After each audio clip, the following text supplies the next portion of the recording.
Então, olha só o que diz para a gente, então, agora o capítulo 20 de Apocalipse, quando a gente fala do milênio. Quando a gente trata do milênio, a gente acabou de ver aqui pelas cenas descritas do final do capítulo 19, que a Terra ela vai estar num caos completo, tá certo? A volta de Jesus vai ser uma destruição da Terra. Né? Vai ter grandes terremotos, as ilhas vão fugirem dos seus lugares. A gente vê essa descrição lá no final de Apocalipse 6, né? Na abertura do sexto selo. E a gente vê também essa destruição em Apocalipse 16, quando as 7 pragas caem sobre a Terra. Eles vão acabar com a Terra, vão destruir a Terra, tá certo? Portanto, a cena que nós temos da Terra durante o milênio é uma cena de desolação completa. Porque os mortos, né, a sua carne foram comidas pelas aves dos céus. Depois, quando não tiver mais comida, essas aves também vão morrer. Ou seja, a Terra ela vai estar destruída completamente e não vai ter mais o quê? Vida. Tá certo? Nenhum ser vivente, nenhum ser humano vai estar vivo aqui na Terra. A não ser, os únicos seres que vão estar vivos aqui nesse período serão Satanás e seus anjos. E olha só que coisa interessante, né? Quando a gente fala do milênio, a gente tem alguns conceitos a respeito do milênio. A gente tem o pós-milenismo ou pós-milenarismo, qual que é essa ideia? É a escola teológica, escatológica, que defende que Jesus Cristo ele virá pela segunda vez quando o milênio acabar. Tá certo? Então, o que eles acreditam? Eles acreditam que a Terra vai passar por 1000 anos de paz, 1000 anos onde o mundo inteiro vai se converter a Cristo, e no final desses 1000 anos é que Cristo vem. Mas você percebe que, quando a gente estuda Apocalipse 19 e 20, é justamente o contrário? Cristo vem primeiro, montado no seu cavalo, e depois é o milênio. Tá certo?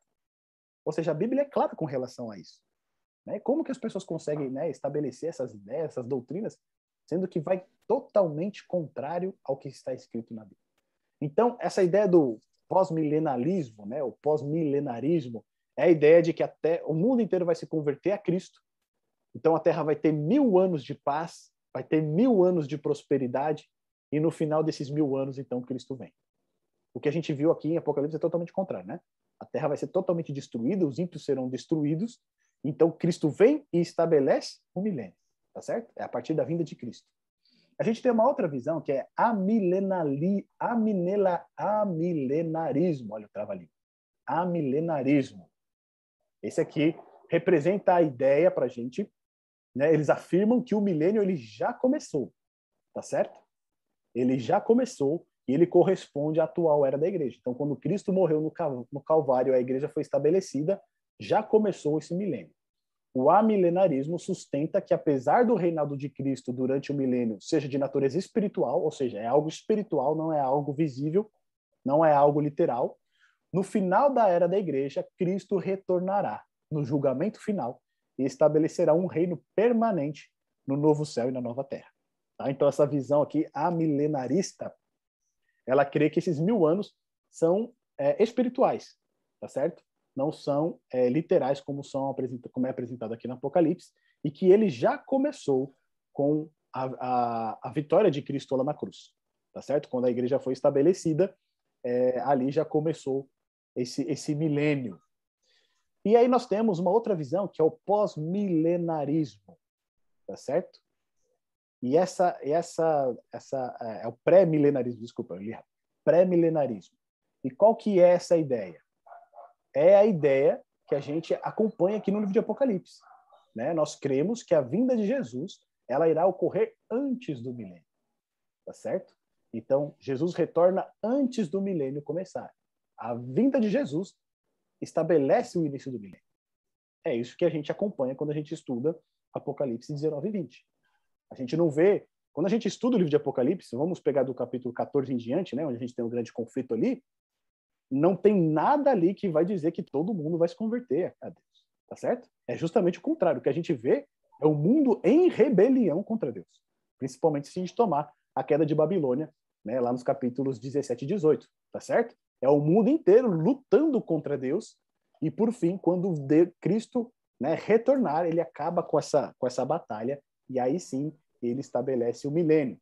E uma coisa que é interessante para a gente é o seguinte, ó, nos 3 primeiros séculos da igreja, ou seja, até, né, os anos 200 ali da nossa era, a ideia que prevalecia no meio cristão era a ideia pré-milenar. Ou seja, durante esses, né, 3 primeiros séculos da igreja, todos os cristãos, eles criam dessa mesma maneira, que Cristo viria antes do milênio começar, tá certo? O milênio começaria com a volta de Cristo. Só que daí o que acontece? A partir do século IV, ou seja, bem na época de Pérgamo, lembra lá das 7 igrejas, que começam a entrar as heresias na igreja, que começa, né, a haver casamento com as doutrinas pagãs. O que acontece? Ali, um homem chamado Ticônio, né, um donatista africano chamado Ticônio, ele propôs uma outra ideia. E aí Agostinho, que era um dos pais da igreja, ele comprou também essa ideia e começou a ser propagada dentro da igreja. Tá certo? Então, bem dentro do período de Pérgamo, que é o período de apostasia da igreja, né, que ela começa a apostatar, o que acontece? Já entra uma doutrina que remove essa ideia de que primeiro Cristo volta e depois ocorre o milênio. Tá certo? E aí depois, olha que coisa interessante. Quando a gente fala do pré-milenismo, né, Cristo volta primeiro e depois ocorre o milênio, lá no século XIX, Darby, que foi um teólogo anglicano, ele então sugeriu, dentro do sistema, né, pré-milenista, a visão dispensacionalista, tá certo? E do que se trata isso? Essa ideia do dispensacionalismo é toda aquela ideia que a gente já viu de arrebatamento, tá certo? De que a igreja não vai enfrentar a grande tribulação, que é totalmente contrário ao que a gente tem estudado aqui no livro de Apocalipse, tá certo? Porque a gente tem visto que o povo de Deus vai enfrentar a tribulação. Eles vão ser protegidos por Deus, mas eles vão enfrentar a provação, tá certo? Não há nenhum arrebatamento secreto aqui. O povo de Deus não é tirado da terra enquanto as pragas estão caindo. Pelo contrário, eles são protegidos por Deus. E aí, isso surge justamente em que século? Século XIX, lá por volta dos anos 1800. E aí, lembra quando a gente fez o nosso estudo lá da quinta trombeta, né? Quando começam a surgir ali todos aqueles enredos de Satanás com relação ao espiritismo e etc.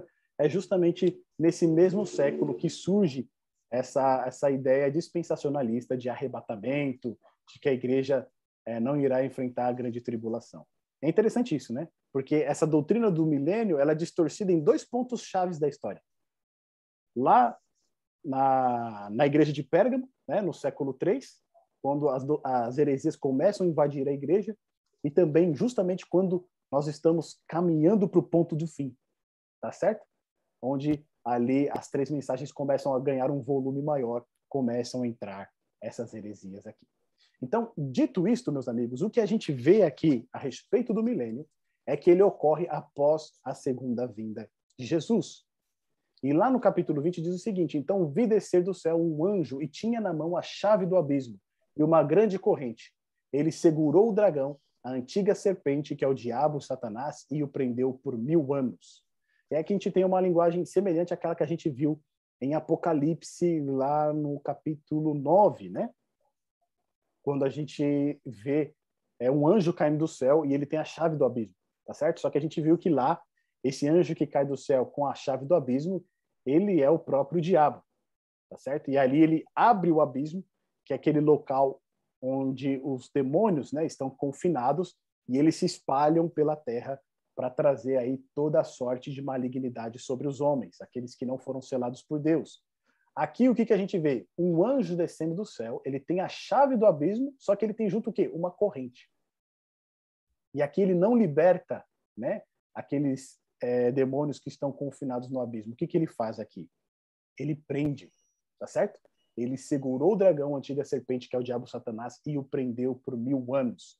Lançou-o no abismo, fechou e pôs selo sobre ele, para que não mais enganasse as nações até se completarem os 1000 anos.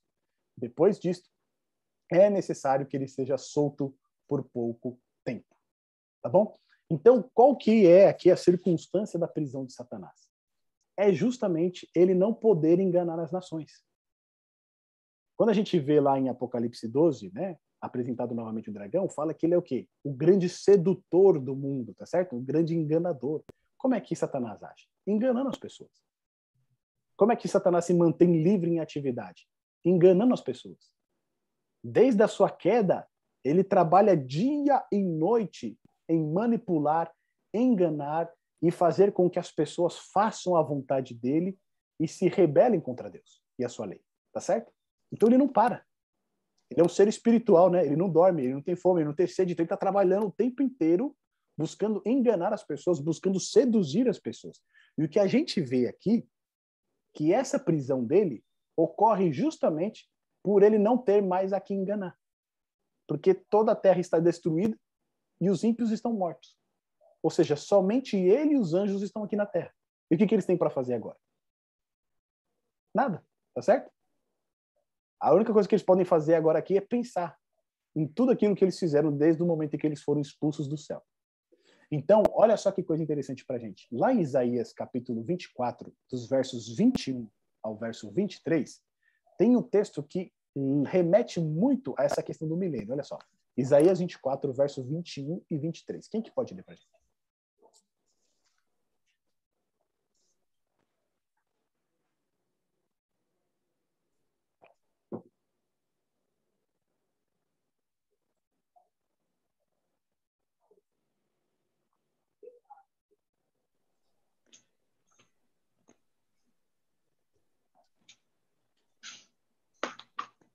Naquele dia, o Senhor castigará-nos. Desculpa, gente, eu tentei ler aqui, mas não vai dar para mim. É que eu estou com um problema no meu olho, uma inflamação, e aí eu não consigo enxergar muito bem. Desculpa aí. Não, imagina. Não, Alguém, por favor, tá? Me assuma aí. Isaías 24, versos 21 e 23. Naquele dia o Senhor castigará no céu as hostes celestes, e os reis da terra na terra serão ajuntados e presos em masmorra, e encerrados num cárcere, e castigados depois de muitos dias. Olha só, percebe que a linguagem que é utilizada aqui em Isaías, ela é muito semelhante a essa prisão de Satanás? E o que é dito para a gente aqui em Isaías? Ó, que Deus ele vai castigar o quê? Os exércitos do alto. Tá certo? Quem é o exército do alto? Quando a gente olha na Bíblia, as hostes celestiais são os anjos de Deus. E aqui em Isaías é dito o quê? Que o Senhor ele vai castigar esses anjos, tá certo? Esses anjos caídos que se tornaram demônios. E um ponto que é interessante para a gente aqui é que o castigo destes anjos, né, que se tornaram demônios, ele ocorre depois de um tempo. Percebe lá no verso 22? Ó, eles são ajuntados como presos numa masmorra. É a mesma linguagem que nós estamos vendo aqui em Apocalipse 20. Eles são presos, né? Satanás ele é preso durante 1000 anos. Eles são presos numa masmorra e serão encerrados num cárcere. E outra vez, eles serão o quê? Castigados depois de muitos dias. Ou seja, eles vão ser presos, vai passar um período, e quando esse período chegar no fim, o que vai acontecer? Eles são castigados. Tá certo? Quando a gente olha aqui para o milênio, ele apresenta justamente essa imagem. Satanás e os seus anjos eles são aprisionados durante 1000 anos, e após esses 1000 anos, o que acontece? Vem o juízo deles. Tá certo? Então, é isso que traz para nós aqui essa prisão de Satanás.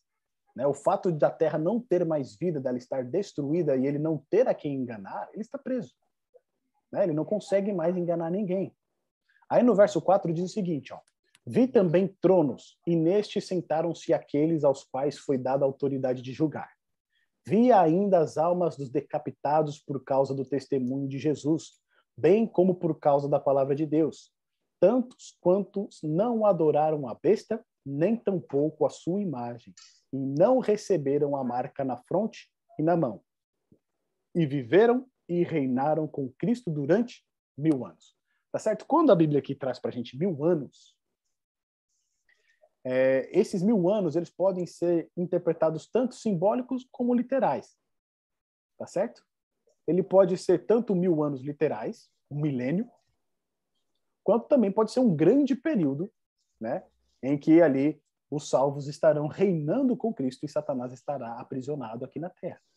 A tradição judia, ela interpreta que a Terra hoje ela tem 6.000 e poucos anos, tá certo? A gente está caminhando aí para os 7.000 anos. A tradição judaica ela traz com ela essa contagem de tempo. Né? Não é a mesma contagem do que a maioria dos judeus hoje estabelece, né? Se for ver, acho que o ano novo judaico ocorreu em setembro, e ali eles estão no ano 5.000 e alguma coisa, certo? Não é esse mesmo cálculo, mas pela tradição judia, a Terra estaria perto de completar 7.000 anos. E segundo essa tradição judia, o que ia acontecer? Quando chegasse o 7º milênio, né? Ali a Terra entraria o quê? Num grande descanso, tá certo? Ela passaria por um grande descanso. Assim como a nossa semana tem um ciclo de 7 dias, e no 7º dia, né, a gente descansa, né? Deus separou esse dia para ser santificado e abençoado. A Terra também, a nossa história aqui, caminharia nesse mesmo sentido, tá certo? Após 6.000 anos de pecado, o 7º milênio, né? Ele seria um milênio de descanso. Seria um milênio onde nós descansaríamos desse grande conflito. Então, se a gente olha, né, essa tradição judaica e observa que o texto bíblico pode muito bem representar esse milênio, tá certo? Depois de 6.000 anos de pecado, o que acontece? No final dele, quando iniciar o 7º, a gente tem um descanso do conflito, porque ali acabou todo o mal, tá certo? Satanás está aprisionado e os salvos estão reinando com Cristo na eternidade. E aí, quando diz para a gente aqui no verso 4, né? Vi também tronos, e nestes se assentaram aqueles aos quais foi dada a autoridade de julgar, é um ponto interessante para a gente, porque é aquela linguagem que a gente vê lá de Daniel, né? Quando a gente vê tronos, a gente vê que um julgamento vai estar em início, tá certo? E aqui diz que se assentaram aqueles que foi dada a autoridade de julgar. Ou seja, quem vai sentar agora no trono e vai julgar são aqueles que têm autoridade. E quem são estes? Os salvos. Tá certo? Agora, os salvos, eles vão julgar. No caso aqui, né, eles vão julgar o juízo de Deus. Porque Deus já fez o juízo dele, né? Cristo, ele já fez o seu juízo. Mas agora os salvos seria uma auditoria, vamos dizer assim, né? Eles vão julgar, né, ali o julgamento de Cristo. E olha que coisa interessante para a gente. Ó. Olha lá em 1 Coríntios, capítulo 6, versos 2 e 3, o que Paulo fala a respeito disso. Tá bom? A gente viu que nessa situação do milênio, o que acontece? A Terra está destruída, os únicos seres vivos aqui na Terra são o diabo e os seus anjos. Os salvos, eles estão com Cristo na eternidade. E lá na eternidade eles se assentam em tronos para reinar com Cristo, mas também para julgar, porque o rei, ele tanto reina quanto ele também julga, tá certo? Lembra de Salomão? Ele se assentava no seu trono para reinar e para julgar. Agora, olha o que está lá escrito em 1 Coríntios, capítulo 6, versos 2 e 3 para a gente. Quem que pode ler, por favor?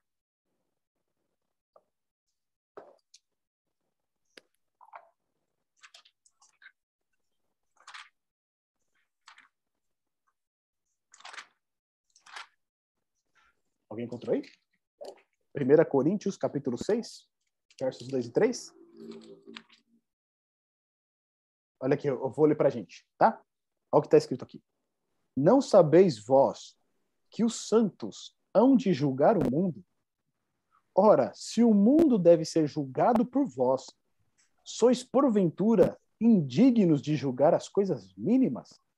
Não sabeis vós que havemos de julgar os anjos, quanto mais as coisas pertencentes a esta vida? Tá certo? Então aqui, Paulo ele está falando para os membros da igreja de Coríntios para eles julgarem as questões entre eles lá que haviam, tá certo? E ele fala assim, se nós vamos julgar, inclusive os anjos, tá certo? A gente vai julgar os anjos, quanto mais a gente deve julgar as questões aqui que ocorrem, na igreja, no meio do nosso povo. E aqui, Paulo, ele já dá um vislumbre do que irá acontecer nesse milênio. Os santos, eles vão se assentar em tronos para reinar e para julgar. Eles vão fazer ali uma revisão do julgamento de Deus.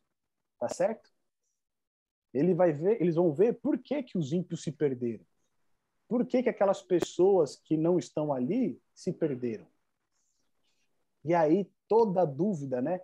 Tudo aquilo que possa existir de dúvida com relação ao porquê essas pessoas não foram salvas vai ser esclarecida durante esse período.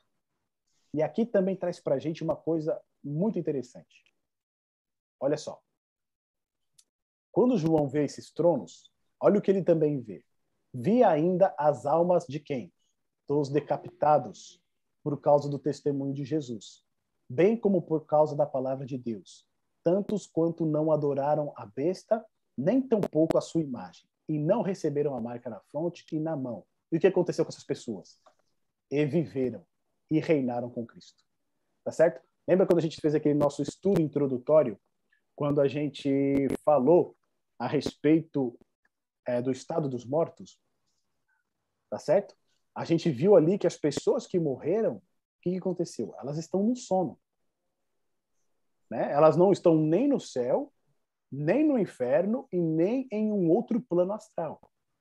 Simplesmente o corpo voltou ao pó e o fôlego de vida que é dado por Deus voltou para Deus. E aqui tem mais uma confirmação disso. Porque aqui, ó, a alma, né, a vida daqueles que morreram por conta do testemunho de Jesus, o que aconteceu até esse período, até a volta de Jesus? Estavam mortos. Mas depois que Jesus retorna, o que acontece com elas? Elas vivem e reinam com Cristo. Ou seja, elas já não estavam vivas lá no céu com ele reinando. Elas já não estavam lá. Elas estavam mortas, mas quando Cristo retorna, então o que elas? Passam a ter vida e elas vão reinar junto com Cristo. Aí sim elas começam a reinar junto com Cristo. Tá vendo como a Bíblia, meus irmãos, ela esclarece todos estes pontos pra gente? É quando a gente estuda realmente com afinco, né, guiado pelo Espírito Santo, ela responde todas essas dúvidas para nós. E aí no verso 5 diz o seguinte, ó: e os restantes dos mortos não reviveram até que se completasse o quê? Os 1000 anos. Esta é a primeira ressurreição. Qual que é a primeira ressurreição? A ressurreição dos salvos, tá certo? Aqueles que foram mortos por conta do testemunho de Jesus, aqueles que foram mortos por conta da palavra de Deus, porque não aceitaram adorar a besta, porque não receberam a marca da besta. Esses que morreram por conta desse testemunho, eles ressuscitam na volta de Jesus. Mas os ímpios, aqueles que morreram na vinda de Jesus, eles continuam mortos até completar 1000 anos. Portanto, a primeira ressurreição é a ressurreição de quem? Dos salvos. Tá certo? É isso que vai estar dito para nós lá em João, no capítulo 5, no verso 29. O próprio Jesus, ele fala a respeito dessas duas ressurreições. A dos ímpios, a dos salvos, né? E a dos ímpios. Primeiro, a dos salvos. E por último, a ressurreição dos ímpios. Vamos dar uma olhadinha nesse texto? João, capítulo 5, verso 29. João, Evangelho de João, capítulo 5, verso 29. Olha lá, Jesus ele é bem claro com relação às duas ressurreições. A primeira ressurreição, a ressurreição dos salvos. A segunda, a dos ímpios para receber, né, a punição, para receber ali o seu juízo. Quem encontrou pode ler para a gente, por favor.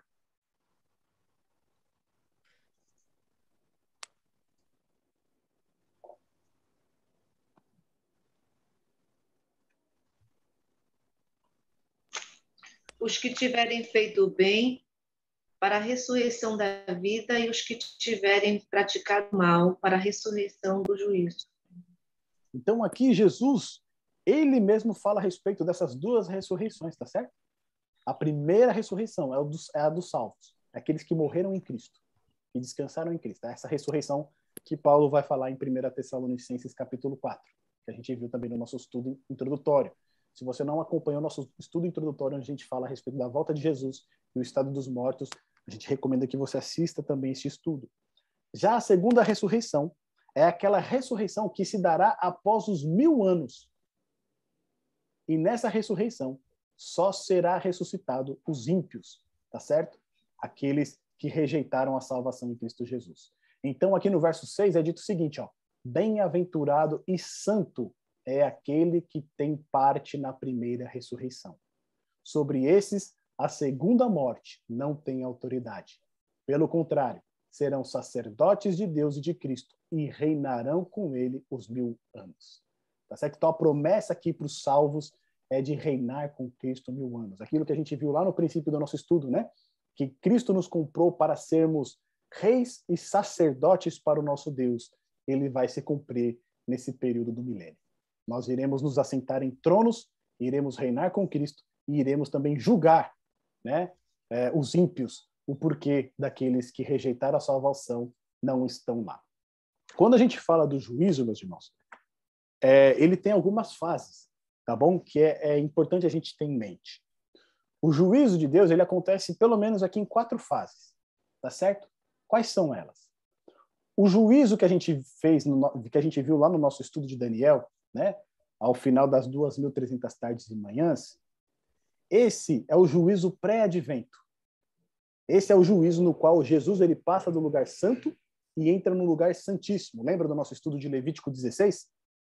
Né? Que no dia da expiação, no dia do juízo, no dia do perdão, o sumo sacerdote ele entrava no lugar santíssimo e ali no final desse ritual, né, todo o pecado do povo de Israel ele era perdoado, tá certo?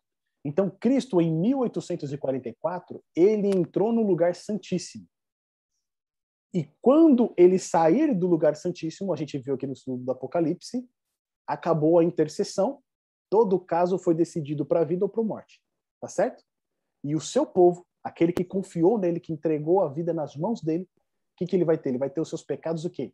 Apagados, tá certo? Os seus pecados, eles foram apagados do registro celestial e agora eles herdarão a vida eterna junto com seu Senhor e Salvador. Então, esse juízo, essa primeira fase do juízo, nós chamamos ela de pré-advento. Por quê? É o juízo que Cristo está fazendo neste momento e ao término desse juízo, ele vem para buscar o seu povo. Então, esse é o juízo pré-advento. Só que na segunda vinda de Cristo, também ocorre um juízo ali. Porque os salvos irão com Cristo e os mortos vai acontecer o que com eles? Quer dizer, os ímpios, eles vão morrer, tá certo? Eles vão receber ali a primeira parcela ali da sua punição. Eles vão morrer na vinda do Senhor Jesus. E isso a gente encontra aqui, ó, por exemplo, falando do juízo pré-advento, né? Nós temos o texto lá de Daniel, capítulo 7, verso 9, quando se assentam os tronos e são abertos os livros, tá certo? Ali Jesus, ele inicia esse juízo pré-advento. Lá em Atos, capítulo 17, verso 31, Paulo, ele fala a respeito de que o próprio Cristo irá julgar todo mundo. Esse é o juízo pré-advento. E depois ocorre um juízo na segunda vinda, que a gente vê lá em Mateus capítulo 25, verso 31 e 32, quando Jesus vem, né, e ele separa os bodes dos carneiros, tá certo? Ali ocorre um juízo também. Os ímpios são destinados à morte e os salvos, eles são levados às alturas para o encontro com Cristo. A gente vê esse juízo da segunda vinda também em Apocalipse 6, verso 17, quando os ímpios pedem para os montes caírem sobre eles para escondê-los da face de Deus, tá certo? Em Apocalipse 19 e 15, que a gente fez o estudo essa semana, na vinda do Senhor Jesus como rei vitorioso, também ocorre o juízo. Os ímpios morrem, né, pelo sopro da sua boca. Depois, no período do milênio, a gente tem esse juízo pós-advento, que foi esse que a gente acabou de ver, tá certo? Durante o milênio, né, os santos, eles vão se assentar em tronos e eles vão julgar e vão reinar com Cristo durante 1000 anos. Esse período é o período do juízo pós-advento. É justamente nesse período em que os salvos, eles vão ali, né, vamos dizer assim, né, fazer uma auditoria sobre o juízo de Deus, para saber se foi justo, para ter as respostas das perguntas que eles tenham, né, para tirar qualquer dúvida que possa existir. Deus, ele faz um julgamento justo. E é tão justo e transparente que ele abre essa possibilidade para que os salvos também possam ali examinar os registros, tá certo? E por último, é o juízo executivo, tá bom? Que a gente vê agora no final do capítulo 20, que é o quê? Agora é o pagamento de todos aqueles que rejeitaram a salvação. Agora eles recebem, né, segundo as suas obras, né, o juízo de Deus sobre eles. E é justamente esse ponto que a gente vai ver agora, tá bom? Então, o juízo de Deus, ele tem pelo menos 4 fases. Ele começa com o juízo pré-advento, lá em 1844. Aqui é o juízo sobre a casa de Deus, tá certo? É só sobre os salvos. Aqui é o juízo pelo povo que se diz ser povo de Deus. Quando Jesus terminar esse juízo, ele retorna à terra. Então, aqui ocorre, né, um outro juízo, que é a separação dos salvos dos ímpios. Durante o período do milênio, a gente tem esse juízo pós-advento, onde os salvos vão poder também julgar né, o juízo de Deus. E por último, a gente tem o juízo final, que é a destruição dos ímpios e de Satanás para todo sempre. Meu amigo, minha amiga, se você gostou desse vídeo, se você foi abençoado por este conteúdo, eu gostaria de convidá-lo a deixar o seu like, fazer o seu comentário e compartilhar esse vídeo também por quem tem interesse por este mesmo assunto. Também não posso deixar de pedir para você se inscrever no nosso canal, para assim você ajudar a divulgar ainda mais o nosso canal para aquelas pessoas que precisam receber estes estudos e também essas mensagens. Que Deus te abençoe.